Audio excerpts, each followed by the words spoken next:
Aquí comienza Red Más Noticias. Buenas noches y bienvenidos. El arma que dejaron en la escena del crimen del grafitero Diego Felipe Becerra para hacerlo pasar por delincuente fue adquirida por un policía, quien a su vez se la compró a otro uniformado de un CAI vecino.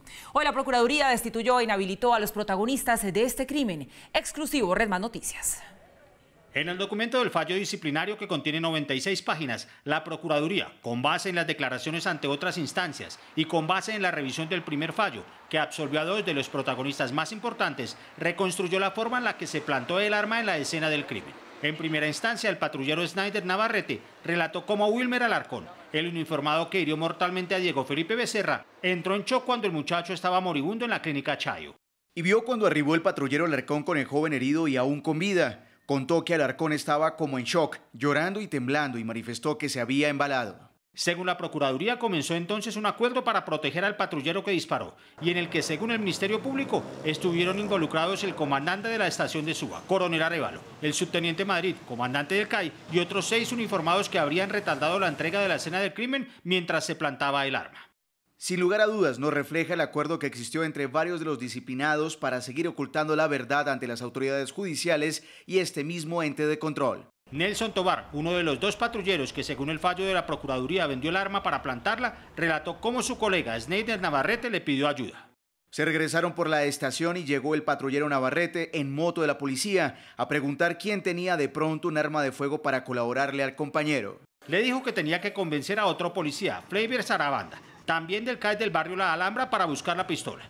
Cuando acordaron el procedimiento, relató que el coronel Arévalo, comandante de la estación de Suba, estaba al tanto de la maniobra. Habló con Sarabanda y este le dijo que por qué no colaboraban, que mañana podrían ser ellos. Por cuanto él tenía un arma, una pistola pequeña, calibre pequeño y plateada. Hubo muchas dudas, le preguntaron a Navarrete, ¿y mi coronel sabe? Y él les dijo que sí. Inclusive la Procuraduría logró establecer que uno de los 2 uniformados tenía la pistola en su poder desde hacía varios días. Al preguntársele por qué tenía un arma en su poder para la noche de los hechos, afirmó que en días anteriores la había encontrado en un operativo y que la pensaba reportar para que le dieran un permiso porque eso pasa así. Agregó que el arma la disparó esa noche, quedó trabada y la vainilla dentro del arma. Sobre el precio del arma, él le dijo a Alarcón en la escena de los hechos que tenía que pagársela, pero eso quedó así. Según el Ministerio Público, antes de plantar el arma en la escena del crimen, los involucrados la dispararon en un sitio cercano para intentar engañar a los investigadores y hacerles creer que el grafitero asesinado abrió fuego y no hubo más remedio que responderle.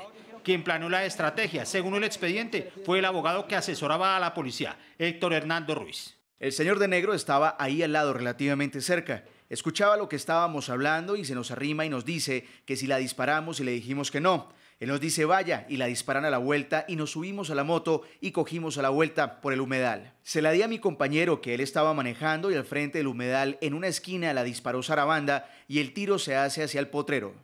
De hecho, uno de los patrulleros relató paso a paso las instrucciones que les dio el abogado para plantar el arma en la escena del crimen. Hablaron con el doctor Ruiz, en presencia del coronel Arévalo y el teniente Madrid. Los 2 patrulleros, uno gordo y uno delgado del CAI Alhambra, se suben a la moto, cogen por el humedal Córdoba donde estaba Carretero. Escuchó un disparo, como a los 4 minutos regresaron los patrulleros, le pasaron algo brillante al doctor Ruiz. El doctor Ruiz lo cogió y lo colocó al lado del andén, al lado de unos ladrillitos y unas piedritas.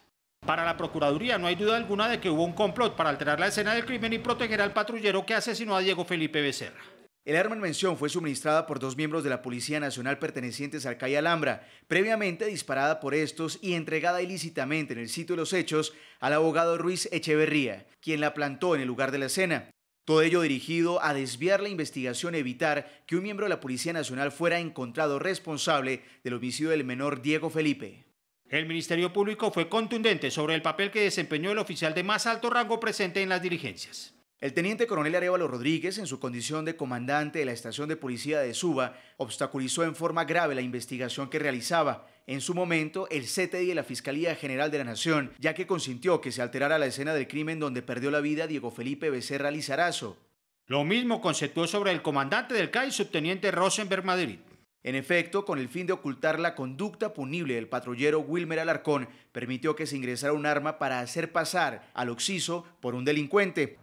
Con estas consideraciones, la Procuraduría General confirmó la gravedad de la conducta de los 2 uniformados. Por eso hoy destituyó e inhabilitó durante 12 años tanto al coronel Arévalo como al subteniente Madrid, quienes habían sido absueltos durante el primer juicio disciplinario. En Bogotá, Mario Villalobos, Red Más Noticias. Y con respecto a este caso, la familia del grafitero asesinado reveló que no fueron una, sino dos las armas que la policía de Bogotá intentó dejar en la escena del crimen. La familia de Diego Felipe Becerra celebró el fallo que condena a los dos oficiales, pero hizo otra macabra acusación.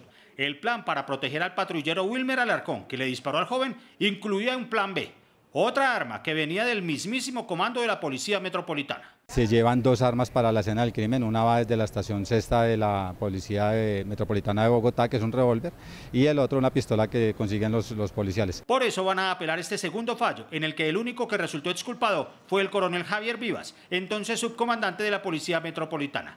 La familia del grafitero afirma que siempre supo qué estaba pasando. Aparentemente los policías le plantan armas, le plantan droga a los jóvenes en la calle para judicializarlos y ganarse permisos. El padre de Diego Felipe insistió en que sigue habiendo intereses oscuros para evitar que se llegue al fondo de la verdad. La Corte Suprema de Justicia le dio vía libre a la colaboración del ex senador Bernardo El Ñoño Elías en el caso Odebrecht. El ex senador aseguró que prenderá el ventilador y que hablará de las supuestas gestiones de Roberto Prieto como lobista de Odebrecht y del papel de las exministras Gina Parodi y Cecilia Álvarez en todo este escándalo.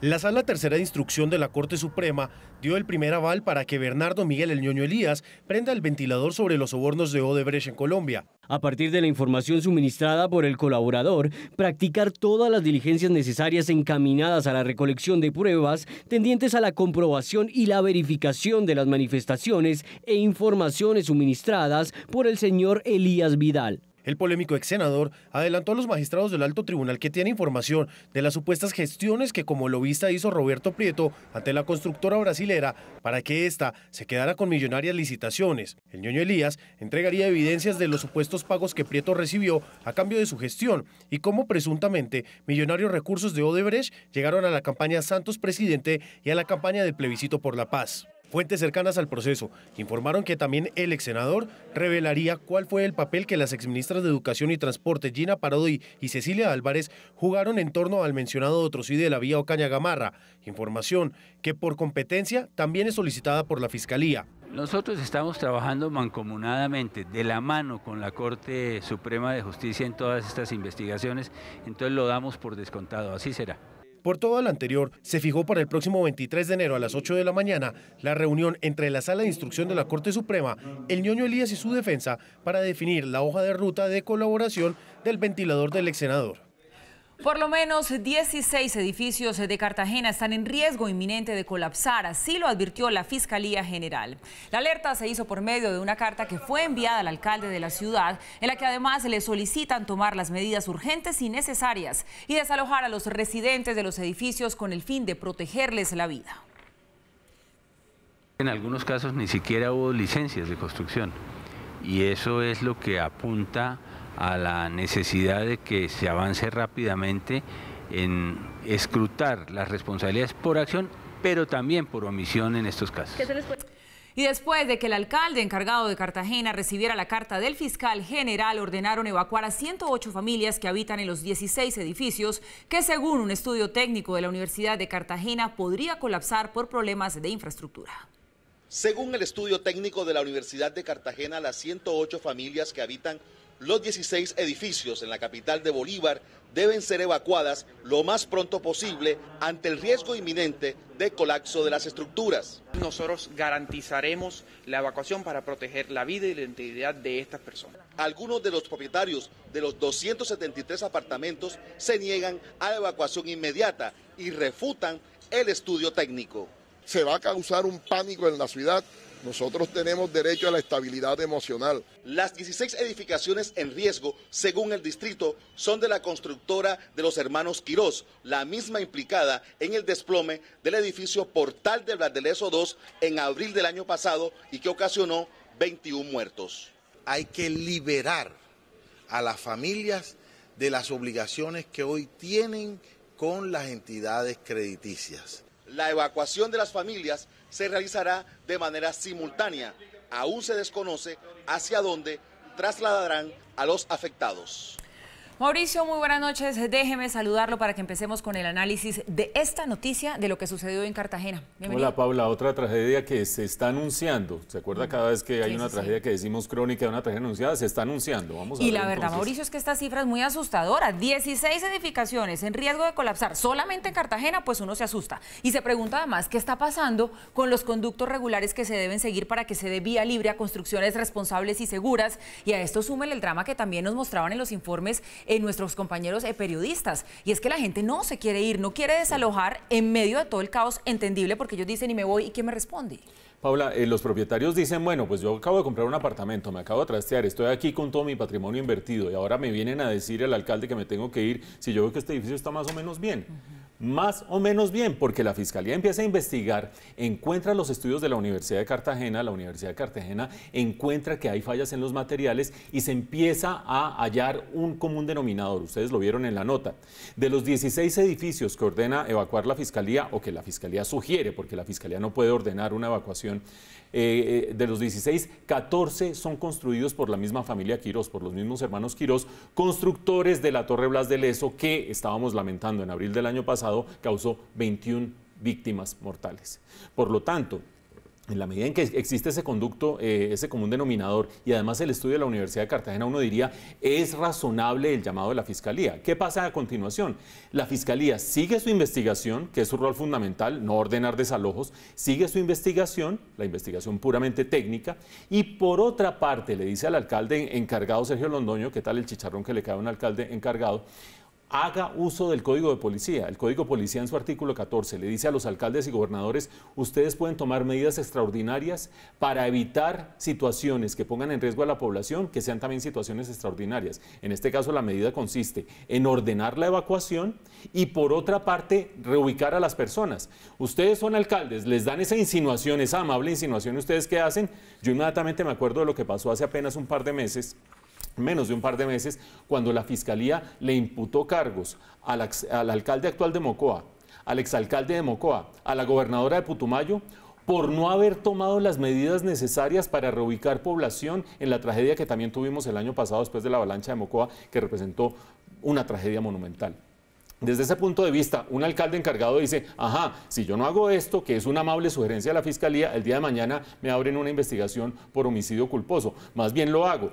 Vamos a ver qué sucede ahora con las familias que no se quieren ir. Por una parte, la salida financiera, supongo que hay unos seguros, supongo que la constructora responde, supongo que habrá un hilo del cual jalar, que probablemente no conduzca a todo lo que necesitan las familias, y por otra parte, Paula, de amables televidentes, vendrá el tema de la reubicación. Sí, lo cierto es que el chicharrón que tiene encima el alcalde ya decidió, en menos de 2 horas dijo, yo le hago caso a la Fiscalía porque mañana me acusan de homicidio culposo. Vamos a ver las pobres familias ahora qué hacen con eso. Y nadie quisiera estar en los zapatos del alcalde encargado, además porque usted tiene razón, los protocolos que tienen que activarse de ahora en adelante para ver para dónde desalojan las familias, qué hacen con ellas. Y que no son 10 personas, ¿no? Eso es bien complicado. Sorpresivamente llegó Marta Lucía Ramírez a Caracas. La candidata presidencial quería ver de primera mano la situación allí en el vecino país. Hacemos contacto a esta hora con nuestra corresponsal Maritrini Mena, quien siguió muy de cerca esta visita en Caracas. Maritrini, buenas noches. Paula, sin inconvenientes en los controles migratorios ingresó a Venezuela Marta Lucía Ramírez, lo hizo bien temprano la mañana de este jueves y pues se realizará una corta visita a la capital venezolana. A las 11 de la mañana llegó Marta Lucía Ramírez a Caracas. En su recorrido por Venezuela visitó un hospital y un supermercado público, también una barriada pobre del país. Asegura, busca palpar de primera mano la realidad venezolana. Ni una bolsa de arroz en ninguna anaquel, todo totalmente vacío.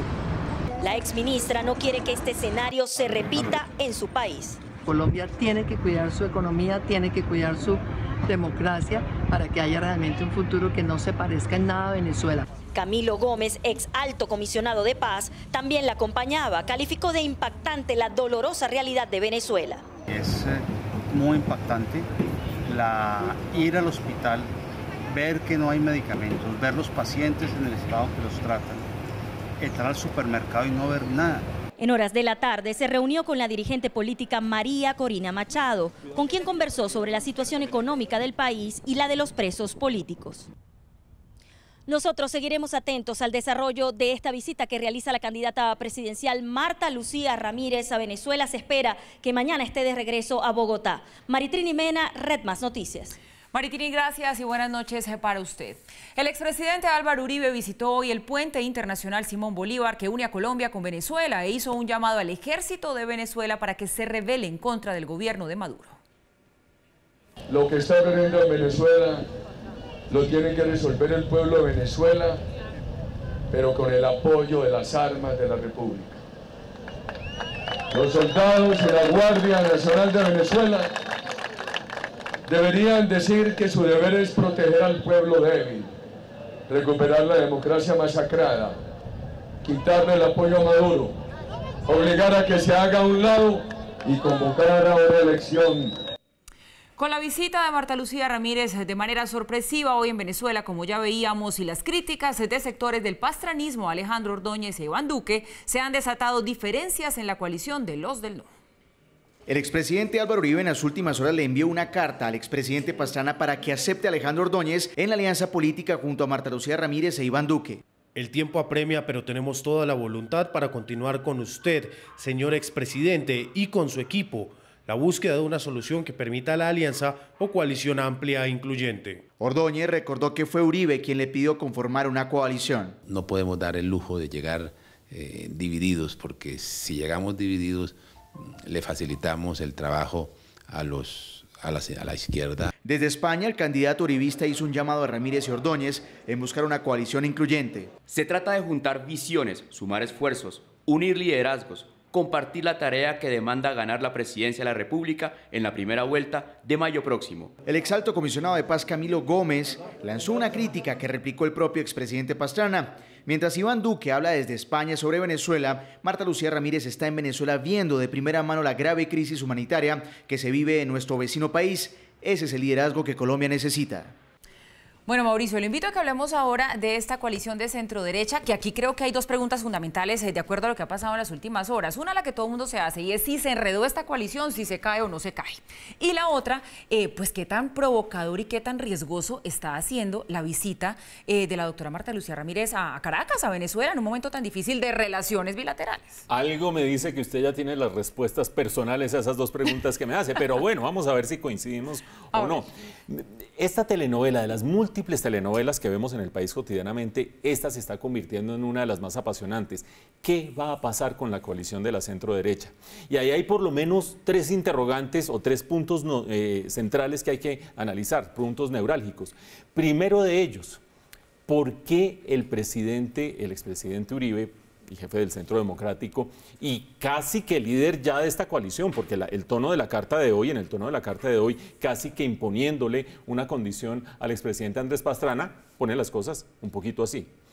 Además tiene muchos más congresistas, tiene muchos más votos agarrados, etcétera, etcétera. ¿Por qué le interesa tanto a Alejandro Ordóñez? Acuérdense ustedes que durante muchísimos años el Centro Democrático tuvo unos votos cristianos muy apetitosos, los de Claudia Rodríguez de Castellanos, que hace unos meses decidió irse a las toldas de Cambio Radical. Acuérdense ustedes que Vivian Morales, que no estaba con el Centro Democrático, pero que ahora agarró las riendas de sus propios grupos de cristianos, también saca cristianos de allí. Y en ese momento, cuando todos son cálculos electorales, yo supongo que el expresidente Uribe dice, ¿y ahora yo de dónde agarro esa clase de votos que están como con la familia, como con los valores, etcétera, etcétera, aparte de los propios que ya tenga el Centro Democrático? Pues Alejandro Ordóñez, porque si se le va a ese también, ahí sí que se le van casi que todos los que terminan encarnando esa manera de pensar en Colombia. Número uno. Número dos, ¿por qué a Marta Lucía Ramírez no le gusta tanto a Alejandro Ordóñez? Y a Andrés Pastrana, por supuesto, no le gusta a Alejandro Ordóñez. ¿Y por qué prefieren una encuesta y no esperar hasta una consulta en marzo?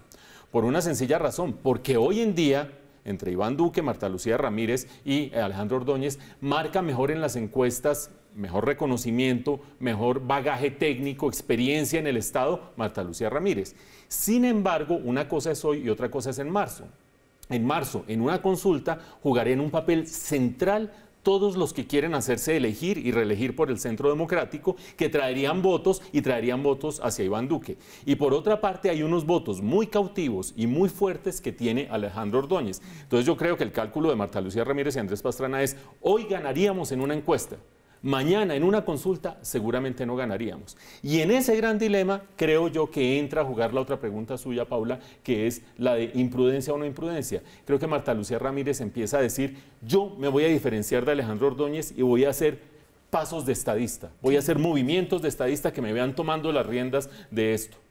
¿Qué es tomar las riendas de esto? Una jugada que a mi juicio sí es una imprudencia total.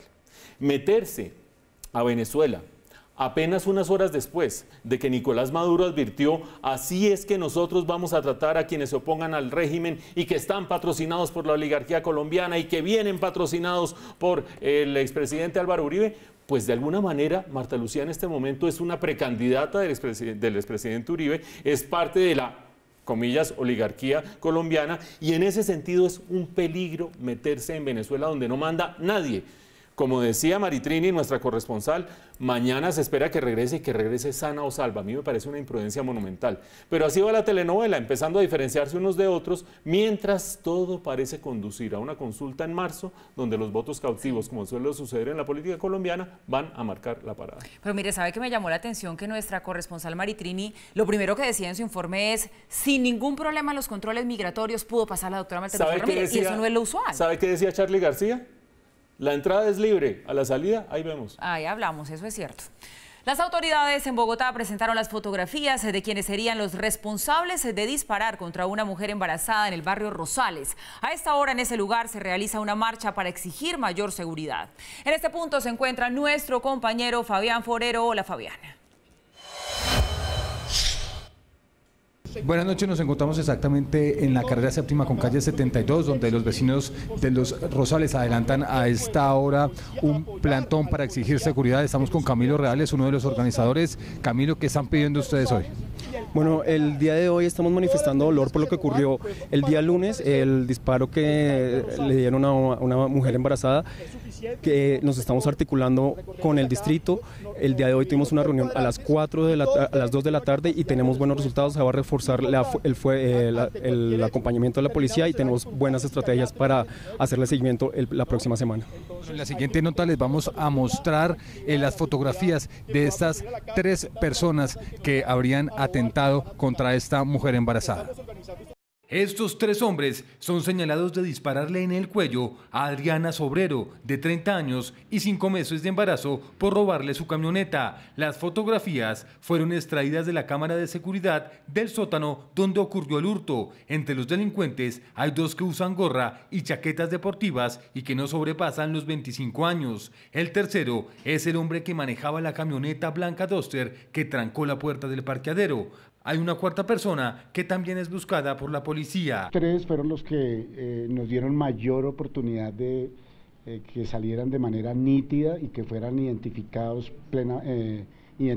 plenamente. El otro está por establecer. Las autoridades revelaron además detalles de cómo ocurrieron los hechos. La víctima se asusta, comete pues el error de bajar el vidrio, y este es el momento que aprovechan los delincuentes para abordar a la víctima, introducir el arma de fuego con la que es herida la víctima y salir con el vehículo. El vehículo blanco en el que huyeron los delincuentes fue hurtado el domingo pasado. La víctima es atendida en la clínica Country. El estado de salud es un tema que, digamos, es un tema privado de la familia, que no, hasta el momento no tenemos esa información. Vecinos del barrio Rosales aseguraron que desde que se fue el esquema de seguridad del presidente Santos, los casos de inseguridad van en aumento. Como lo anticipó ayer Red Más Noticias, la administración está analizando la posibilidad de prohibir la circulación de parrilleros hombres en las motocicletas que circulan por Bogotá. Eso fue lo que dijo la administración.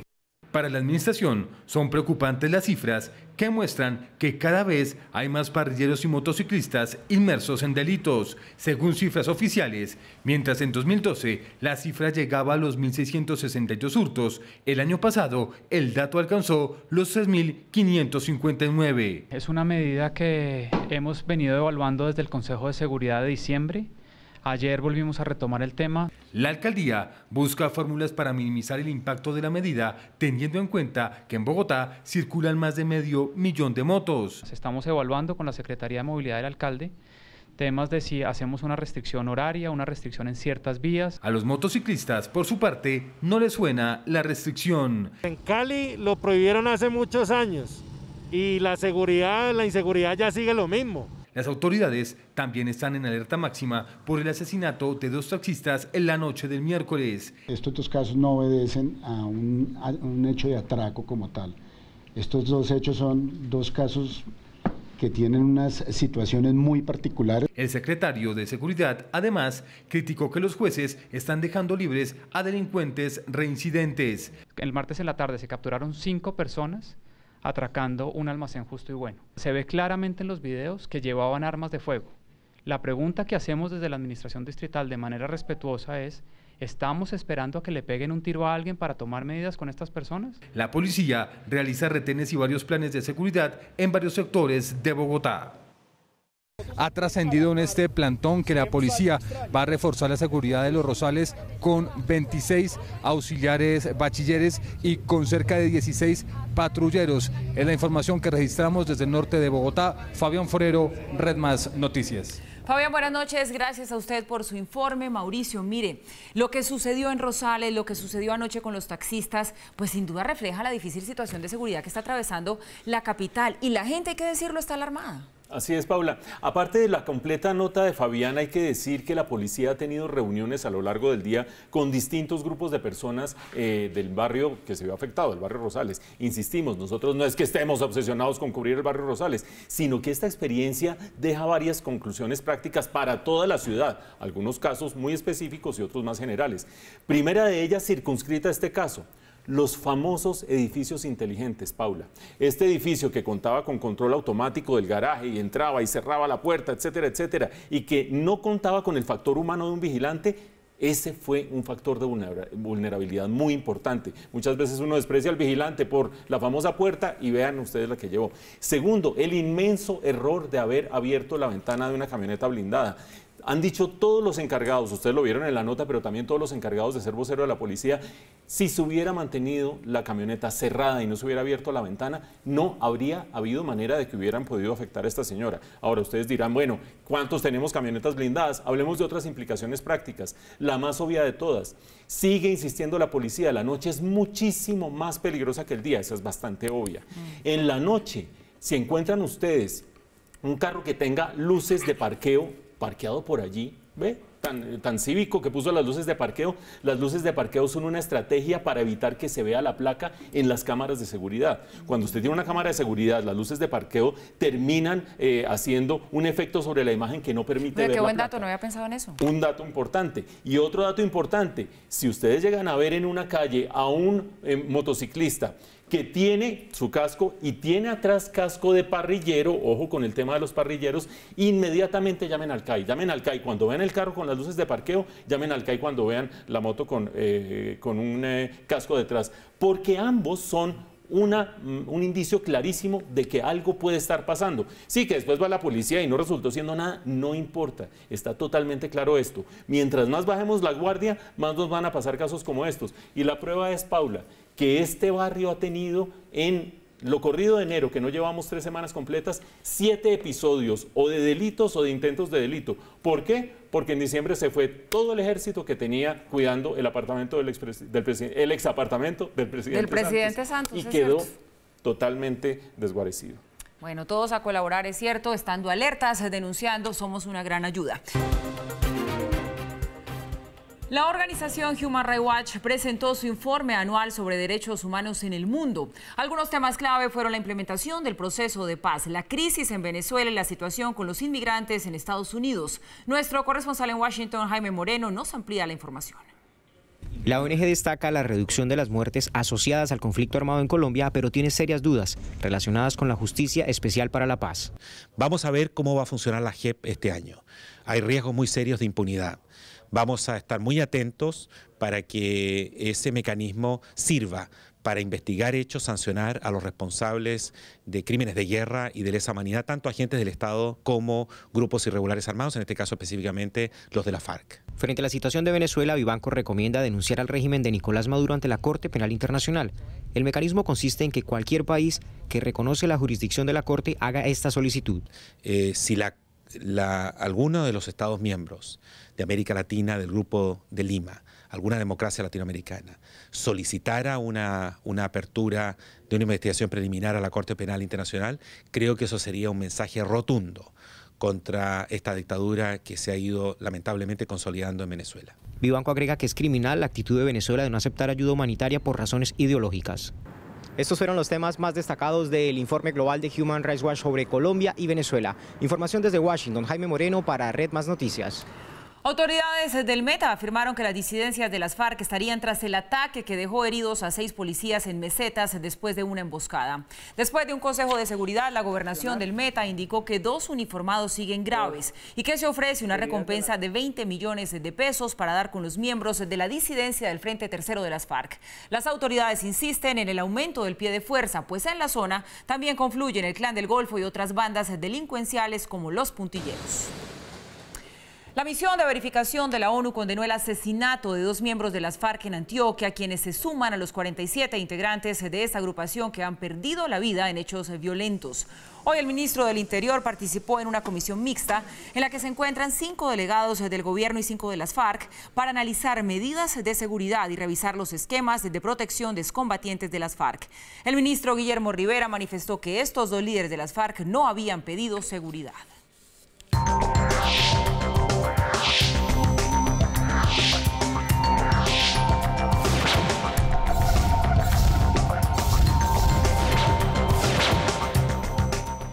Momento para la información internacional y vamos con la noticia que anunciábamos antes de la pausa. El Papa Francisco finalizó su visita a Chile con varios actos que rompieron el protocolo habitual. En uno de ellos casó a una pareja de tripulantes dentro del avión que lo trasladó a Iquique. Paula Podest y Carlos Ciufardi trabajan juntos en una aerolínea. Se conocieron en un avión y se enamoraron en el aire. Y este jueves se dieron el lujo de acompañar al Papa Francisco en el vuelo que desde Santiago lo llevó a Iquique. El vicario de Cristo entabló un diálogo con ellos. Y bueno, le contamos que somos marido y mujer. Somos matrimonio. Somos matrimonio, que tenemos 2 hijas, que nos gustaría que nos hicieran la bendición. Y en un momento él nos preguntó si estábamos casados por la iglesia. Nosotros no nos pudimos casar por la iglesia porque el día que nos casábamos fue el terremoto del año 2010. 27 de febrero ese sábado del 2010. Al escuchar el impedimento que la pareja tuvo para jurarse amor eterno, el obispo de Roma les hizo una propuesta. Y le contamos, bueno, entonces me dijo el Papa, yo los caso. No. ¿Quieren que los case? Sí. Nos preguntó, ¿están seguros? ¿Están seguros que los case? Sí, le dijimos. El sumo pontífice bendijo los anillos y pidió que el acta de matrimonio fuera redactada en una hoja de la aerolínea, lo que le dio validez a la boda. Y también en Iquique, Francisco protagonizó otro hecho curioso. Auxilió a una carabinera que sufrió un accidente justo en el instante en el que pasaba el Papa Móvil. En varios videos quedó registrada la manera en que un caballo se asustó ante el paso del vehículo y realizó una maniobra en la que una carabinera que montaba cayó al piso. Francisco se percató de lo que había sucedido y pidió que la carabinera se detuviera, mejor que la caravana se detuviera para ayudar a la funcionaria. La mujer identificada como Ana Belén Aguilera sufrió algunas contusiones, pero estaba afortunadamente fuera de peligro. Los miembros de la Unión Europea impusieron sanciones a 7 funcionarios del gobierno, entre ellos el número 2 del presidente Nicolás Maduro, Diosdado Cabello. La lista también incluye al jefe del Distrito Capital en Caracas, Antonio José Benavides, al ministro del Interior, Néstor Reverol, al director nacional de inteligencia, Gustavo González López, al presidente del Tribunal Supremo de Justicia, Michael Moreno, a la presidenta del Consejo Nacional Electoral, Tibisay Lucena, y al fiscal Tarek William Saab. La inclusión en esa lista implica la prohibición de la entrada en la Unión Europea y la congelación de activos. Donald Trump insiste en el polémico muro fronterizo. Una vez más aseguró que lo construirá y que México pagará por él. Después de que el jefe de gabinete de la Casa Blanca, John Kelly, asegurara que la opinión de Trump sobre el muro fronterizo había cambiado, el mandatario lo desmintió. Asegura que México pagará por la construcción de este muro. Los fuertes vientos en Ámsterdam derribaron árboles, volaron camiones de la carretera y obligaron a cancelar cientos de vuelos, cobrando además la vida de cerca de 4 personas. Las impetuosas corrientes de aire ocasionaron que transeúntes no lograran mantenerse en pie por las calles y fueran arrastrados. Imágenes captadas también mostraron cómo los techos de las viviendas eran arrancados y cómo los árboles caían a poca distancia de los peatones. El aeropuerto de Ámsterdam suspendió el tráfico aéreo tras las ráfagas de hasta 140 kilómetros por hora, mientras que varios contenedores de transporte fueron derribados por los inclementes vientos.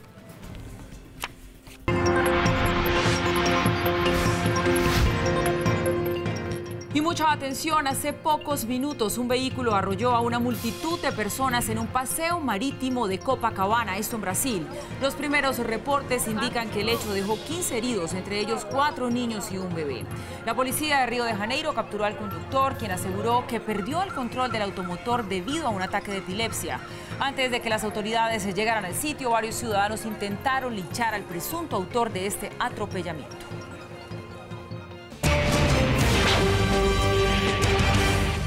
El invitado de hoy en Líderes es Paulo José Lara, gerente del Centro Comercial Atlantis Plaza, quien dice que siempre hay que innovar, buscar la diferencia y darle confianza al personal para mejorar en los negocios. El Centro Comercial Atlantis abrió sus puertas en 2001 en Bogotá, con una estructura diferente. Un diseño muy de Miami, muy de la Florida, el cual trajo nuevas marcas en su momento. Con el tiempo cambió su esquema en una zona comercial de gran movimiento. Nosotros estamos intentando hacer un mix comercial bastante interesante, focalizado en familias. Está ubicado en un área donde a la oferta de calle se le suman 3 centros comerciales. No ser competencia de nuestros 2 vecinos, sino ser un complemento. Atlantis acepta ingresos de mascotas, lo que aumentó el número de visitantes. Ha crecido claramente en un 2-3% por ese tema de los animales. Paulo José Lara es su gerente. Explica que se administran las zonas comunes, pero que se habla mucho con quienes tienen allí sus negocios. Hay que buscar ese nuevo aire en los centros comerciales que se han vuelto los centros económicos de las ciudades. Dice que hay que promover el diálogo y escuchar a sus clientes. No es simplemente tener unos locales y vender, sino es darle un sentido a lo que está haciendo ese cliente dentro del centro comercial. Dice que un líder no sabe todo y debe aprender a escuchar. Yo no soy el experto en mercadeo, yo no soy el experto en mantenimiento. ¿Qué hago? Es simplemente escuchar a mi equipo. Reconocer cuando se equivoca y volverlo a hacer es fundamental. Uno comete errores, somos humanos, es normal. Estar pendientes de los problemas económicos y sus efectos sobre el negocio. Unos aumentos, digamos, en impuestos, pues claramente es delicado para el comercio porque lo baja. El centro comercial apoya a 3 comunidades guajiras en temas de educación y premia a los mejores alumnos. Los traemos de paseo una semana para acá, para que conozcan la ciudad. Entonces los llevamos al Museo del Oro, que vean un poquito cómo son las cosas en Bogotá. Un centro comercial debe renovarse constantemente y mostrar algo diferente. Así asegura que cada vez más gente lo visite. Un buen negocio para sus negocios. Claro y Nokia se unieron para realizar sus primeras pruebas en tiempo real de la red 5G, una tecnología que aumentaría hasta 10 veces la velocidad de conexión de Internet en comparación al promedio actual. Recordamos que Red Más Noticias hace parte de la oferta de América Móvil en Colombia. Hoy el mundo disfruta de la tecnología 4G de Internet móvil, que nos permite ver videos, juegos y conectarnos a muy buena velocidad prácticamente desde cualquier lugar. Con 5G, la 5ª generación, que anunció el operador Claro, tendremos un nuevo escenario de evolución digital.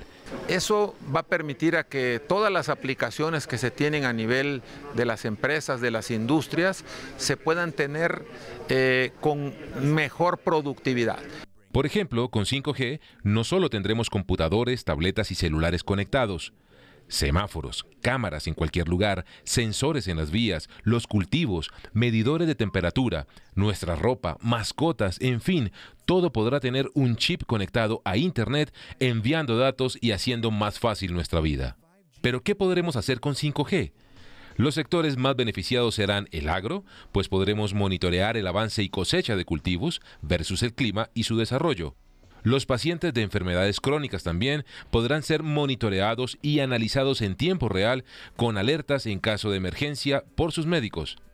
Y en las ciudades, los carros, vías, cámaras y semáforos estarán conectados entre sí para hacer más seguras y eficientes a las ciudades. Lo que estamos demostrando acá en esta experiencia real de 5G es como en la parte de la producción, robots pueden hacer un trabajo mucho más eficiente. Según Carlos Centeno, presidente de Claro, la idea es que las primeras redes de 5G estén listas y funcionales en Colombia a partir del 2020, aunque desde ya se comenzaron las pruebas e implementaciones de estas tecnologías. En Barranquilla se acerca el Día de la Lectura del Bando, el evento con el que oficialmente empiezan las fiestas en La Arenosa. Su directora Carla Celia nos adelantó algunas de las sorpresas que tienen preparadas para este año. Se prendió el carnaval y el evento que marca el inicio de esta fiesta es el bando, donde la reina manda y ordena que se goce hasta el miércoles de ceniza sin parar. Es que mira cómo baila, es que mira cómo goza, es que mira cómo da la vuelta y aprende la fiesta en toda la arenosa. La directora de Carnaval de Barranquilla nos adelantó un poco de este magno evento que tendrá un show con 400 bailarines. Con un tributo a la música barranquillera, a los sitios, a los lugares. Y aparte estaremos presentando a Peter Manjarres, a Twister, en un evento que es completamente gratuito. Mañana se izará la bandera del Carnaval de Barranquilla y con ella se decretará que la Arenosa es territorio de danzas, folclor y derroche rumbero.